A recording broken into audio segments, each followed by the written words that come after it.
Om Shanti. Good morning. आज प्राणेश्वर बाप दादा के 31 मार्च 2024 के अनमोल महावाक्य हैं। आज संडे है, रिवाइज डेट है 18 जनवरी 1999। वर्तमान समय के प्रमाण वैराग्य वृत्ति को इमर्ज कर साधना का वायुमंडल बनाओ। बाबा कहते हैं कि वर्तमान समय में हमें वैराग्य वृत्ति को इमर्ज करना है और साधना का वायुमंडल बनाना है। आज स्नेह के सागर बाप दादा अपने अति स्नेही बच्चों से मिल रहे हैं। आज का दिन विशेष स्नेह का दिन है, 18 जनवरी। अमृत वेले से लेकर चारों ओर के बच्चे स्नेह की लहरों में लहरा रहे हैं। हर एक बच्चे के दिल का स्नेह दिलाराम बाबा के पास पहुंच गया।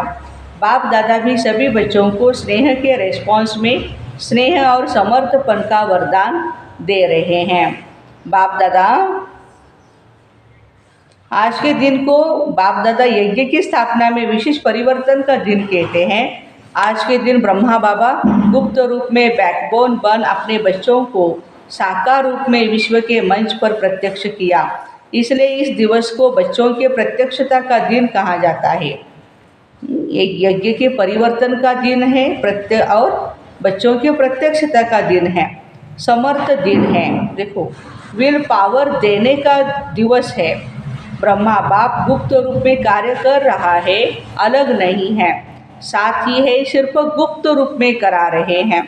यह अव्यक्त दिवस बच्चों के कार्य को तीव्र गति में लाने का दिवस है। अभी भी हर एक बच्चे की छत्र छाया बन, ब्रह्मा बाबा हर एक बच्चे की छत्र छाया बन, बाबा कहते हैं कि कार्य कर रहे हैं, बच्चों को शक्ति दे रहे हैं, पालना का कर्तव्य कर रहे हैं। जैसे माँ बच्चों के लिए छत्र छाया होती है, ऐसे ही अमृत वेले से लेकर ब्रह्मा माँ चारों तरफ के बच्चों की देखरेख करती रहती है। साकार में निमित्त बच्चे हैं, लेकिन भाग्य का विधाता ब्रह्मा माँ हर बच्चे के भाग्य को देख हर्षित बच्चों को विशेष शक्ति, हिम्मत, उमंग, उत्साह की पालना करते हैं। शिव बाबा तो साथ में है ही, लेकिन विशेष ब्रह्मा का पालना का पार्ट है। आज के दिन भाग्य विधाता ब्रह्मा बाबा हर बच्चे को विशेष स्नेह के रिटर्न में वरदान का भंडारी बन करके दे रहे हैं। शिव बाबा तो साथ में है ही, लेकिन विशेष ब्रह्मा बाबा का पालना का पार्ट है।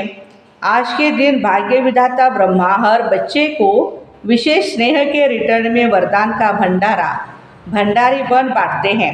जो बच्चा जितना अव्यक्त स्थिति में स्थित हो मिलन मनाता है, उस हर एक बच्चे को जो वरदान चाहिए वह सहज प्राप्त होता है।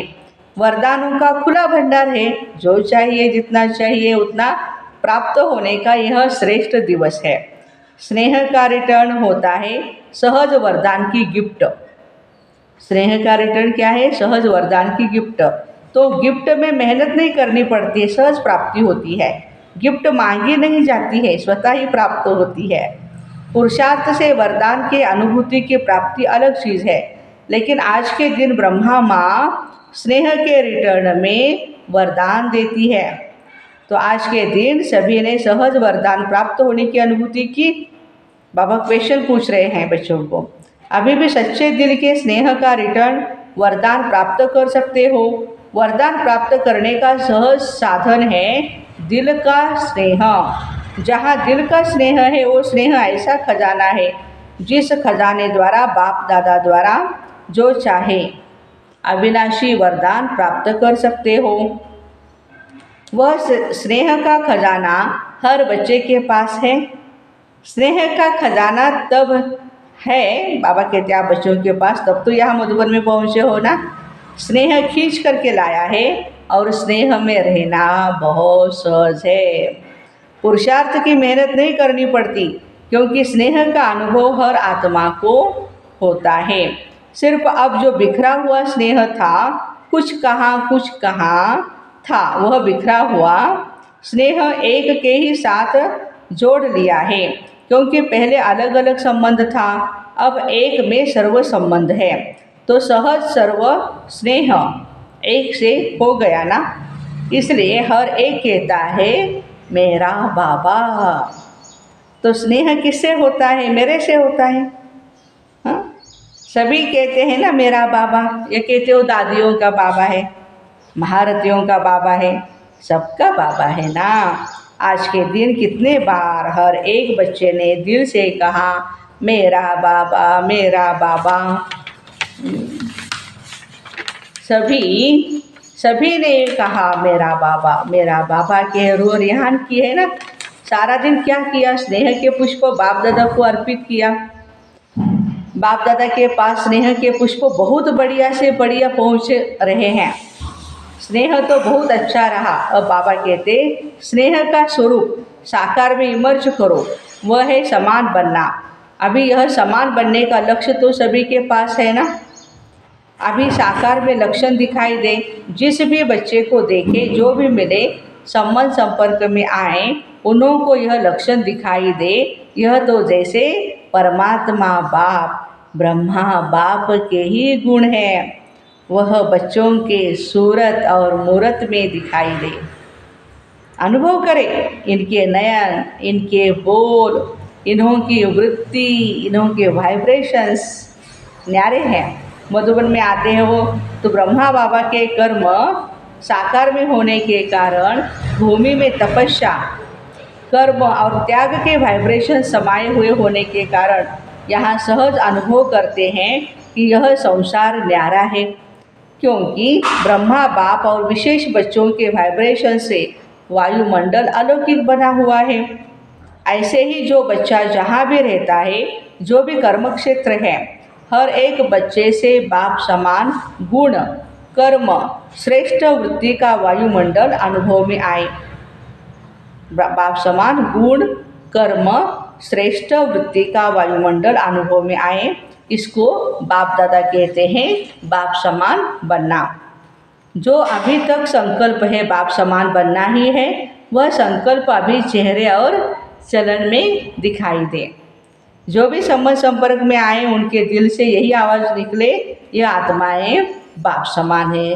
बाप दादा को खांसी आ रही थी बार बार, तो बाबा कहते आज माइक खराब है, खांसी आ रही है तो माइक खराब है, मिलना तो है ना।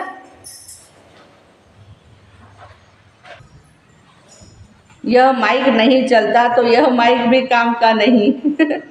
बाबा कहते कोई हर्जा नहीं है, ये भी मौसम का फल है। देखो भगवान की कितना पॉजिटिव एटीट्यूड है।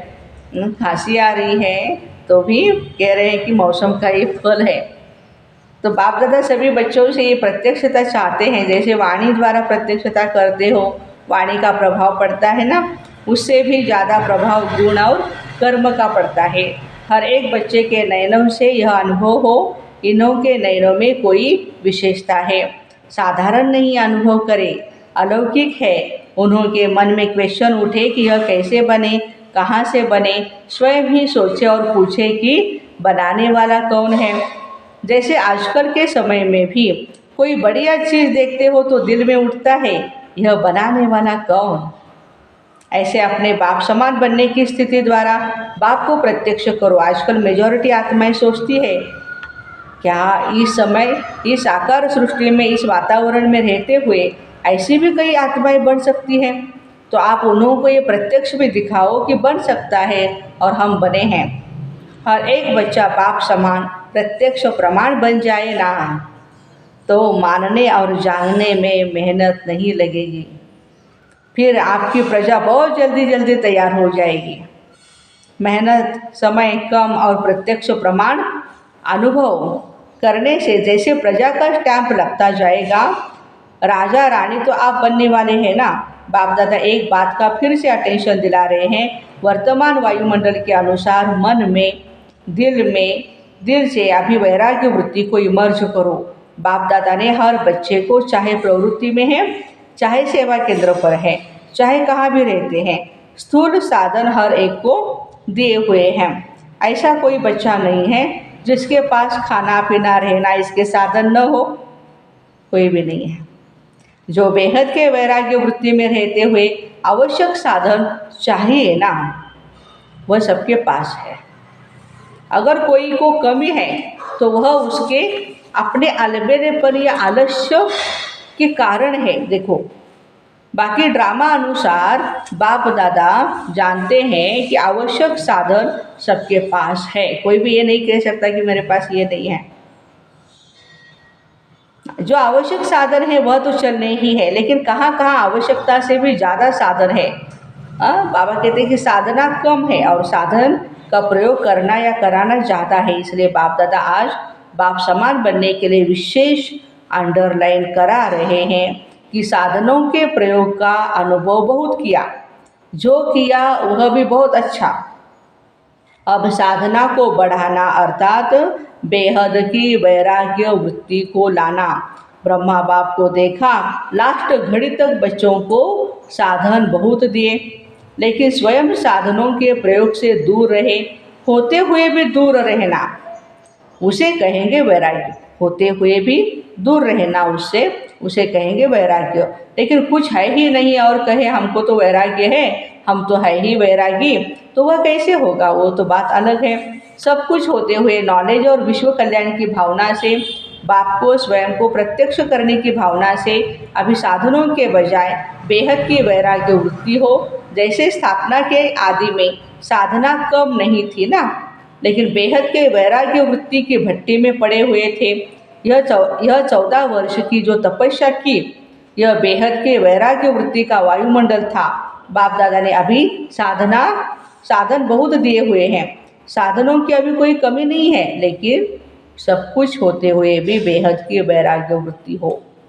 विश्व की आत्माओं के कल्याण के प्रति इस समय इस विधि की आवश्यकता है, क्योंकि चारों ओर इच्छाएं बढ़ रही है। इच्छाओं के वश आत्माएं परेशान हो रही है। चाहे पदमपति है, लेकिन इच्छाओं से वो परेशान है, इच्छाएं बहुत है। वायुमंडल में आत्माओं की परेशानी का विशेष कारण यह हद की इच्छाएं हैं। अब आप अपने बेहद की वैराग्य वृत्ति द्वारा उन आत्माओं में भी वैराग्य वृत्ति फैलाओ। आपके वैराग्य वृत्ति के वायुमंडल के बिना आत्माएं सुखी शांत नहीं बन सकती, परेशानी से नहीं छूट सकती। आप वृक्ष की जड़ हो। बाबा याद दिला रहे, कल्प वृक्ष में हम नीचे बैठे तपस्या फाउंडेशन में तपस्या कर रहे हैं। ब्राह्मणों का स्थान वृक्ष में कहाँ दिखाया? जड़ में दिखाया है ना। तो आप फाउंडेशन है, आपकी लहर विश्व में फैलेगी। इसलिए बाप दादा विशेष आकार में ब्रह्मा बाप समान बनने की विधि, वैराग्य वृत्ति की तरफ विशेष अटेंशन दिला रहे हैं। हर एक से अनुभव हो कि यह साधनों वश नहीं, साधना में रहने वाले हैं। होते हुए वैराग्य वृत्ति हो, आवश्यक साधन यूज करो, लेकिन जितना हो सकता है उतना दिल के वैराग्य वृत्ति हो, साधनों के वशीभूत होकर के नहीं। अभी साधना का वायुमंडल चारों ओर बनाओ, तपस्या का वायुमंडल बाबा कहते चारों ओर बनाओ। समय समीप के प्रमाण अभी सच्ची तपस्या व साधना है ही बेहद का वैराग्य। सेवा का विस्तार इस वर्ष में बहुत किया। इस वर्ष चारों ओर बड़े बड़े प्रोग्राम किए और सेवा के सहयोगी आत्माएं भी बहुत बने, समीप आए हैं, संपर्क में आए हैं। लेकिन क्या सिर्फ सहयोगी ही बनाना है? यहाँ तक ही रखना है क्या? सहयोगी आत्माएं अच्छी है, अब उन सहयोगी क्वालिटी वाली आत्माओं को और संबंध में लाओ, अनुभव कराओ, जिससे सहयोगी से सहज योगी बन जाए। इसके लिए एक तो साधना का वायुमंडल और दूसरा बेहद की वैराग्य वृत्ति का वायुमंडल हो, तो इससे सहज योगी बन जाएंगे। उन्होंने सेवा भले करते रहो, लेकिन साथ में साधना तपस्या का वायुमंडल भी बहुत बहुत आवश्यक है। अभी चारों ओर पावरफुल तपस्या करनी है। जो तपस्या मनसा सेवा के निमित्त बने, ऐसी पावरफुल सेवा भी तपस्या से करनी है। अभी मनसा सेवा अर्थात संकल्प द्वारा सेवा की टचिंग हो, उसकी आवश्यकता है। समय समीप आ रहा है, निरंतर स्थितियाँ, निरंतर पावरफुल वायुमंडल की बहुत ही आवश्यकता है। बाप समान बनना है तो बेहद के वैराग्य वृत्ति धारण करो। यही ब्रह्मा बाप की अंत तक की विशेषता रही। न वैभव में कोई लगाव रहा, न बच्चों में, सबसे वैराग्य वृत्ति। तो आज के दिन का बाप समान बनने का पाठ पक्का करना, बस ब्रह्मा बाप समान बनना ही है, ऐसा दृढ़ निश्चय अवश्य आगे बढ़ाएगा। अच्छा, आज कौन सी बात को अंडरलाइन किया? बेहद का वैराग्य। अभी आत्माओं को इच्छाओं से बचाओ, बेचारे बहुत दुखी हैं, बहुत परेशान हैं, तो अभी रहम दिल बनो, रहम की लहर बेहद के वैराग्य वृत्ति द्वारा फैलाओ। अभी सभी ऊंचते ऊंच परम धाम में बाबा के साथ बैठ सर्व आत्माओं को रहम की दृष्टि दो। वायुमंडल, बाबा कहते हैं वाइब्रेशंस फैलाओ, फैला सकते हो ना, तो बस अभी परम धाम में बाप के साथ बैठ जाओ। ये वहाँ से यह बेहद के रहम का वायुमंडल फैलाओ, बाप दादा ने ड्रिल कराई। अच्छा, चारों ओर के सर्व अति स्नेही बच्चों को, सर्व चारों ओर की साधना करने वाले श्रेष्ठ आत्माओं को, बाप दादा को सारे दिन में बहुत बहुत प्यार से प्यारे प्यारे मीठे मीठे दिल के गीत सुनाने वाले, रूह रिहान करने वाले, शक्तियों के गुणों के वरदान से झोली भरने वाले बाप दादा को सबके गीत, खुशी के गीत, स्नेह के गीत, रूहानी नशे के गीत, मीठी मीठी बातें बहुत बहुत दिल को लुभाने वाली सुनाई दी। और बाप दादा भी सुनने और मिलने में बहुत ही लवलीन थे। तो ऐसे दिल के सच्चे, दिल के आवाज़ सुनाने वाले बच्चे महान हैं और सदा महान रहेंगे। ऐसे मीठे मीठे बच्चे सदा बेहद के वैराग्य वृत्ति को अपनाने वाले दृढ़ निश्चय बुद्धि बच्चों को बाप दादा एक के बदले पदम गुना स्नेह रिटर्न दे रहे हैं। दिलाराम के दिल पर रहने वाले सभी बच्चों को बहुत बहुत याद, प्यार और नमस्ते। जो बाहर भी सुन रहे हैं उन्हों को भी बाबा देख रहे हैं, और बाप दादा दूर नहीं देखते हैं, लेकिन सभी तरफ के बच्चों को सन्मुख देख याद, प्यार और मुबारक, याद और सौगात, याद पत्रों का रिटर्न कर रहे हैं कि सदा उड़ती कला में उड़ने वाले बच्चे, सदा उड़ती कला में उड़ने वाले बच्चे सदा आबाद हैं और आबाद रहेंगे। अच्छा, आज का वरदान है श्रेष्ठ संकल्प की शक्ति द्वारा सिद्धियां प्राप्त करने वाले सिद्धि स्वरूप भव। आप मास्टर सर्वशक्तिवान बच्चों के संकल्प में इतनी शक्ति है जो जिस समय चाहो वह कर सकते हो और करा सकते हो, क्योंकि आपका संकल्प सदा शुभ, श्रेष्ठ और कल्याणकारी है। जो श्रेष्ठ और कल्याण का संकल्प है वह सिद्ध जरूर होता है। मन सदा एकाग्र अर्थात एक ठिकाने पर स्थित रहता है, भटकता नहीं। जहाँ चाहे जब चाहे मन को वहाँ स्थित कर सकते हैं। इससे सिद्धि स्वरूप स्वतः ही बन जाते हैं। आज का स्लोगन है, परिस्थितियों की हलचल के प्रभाव से बचना है तो विदेही स्थिति में रहने का अभ्यास करो। परिस्थितियों की हलचल के प्रभाव से बचना है तो विदेही स्थिति में रहने का अभ्यास करो। तो ऐसे श्रेष्ठ संकल्प की शक्ति द्वारा सिद्धियां प्राप्त करने वाले सिद्धि स्वरूप भाई बहनों को ओम शांति। Have a nice day. Happy Sunday, happy Easter day.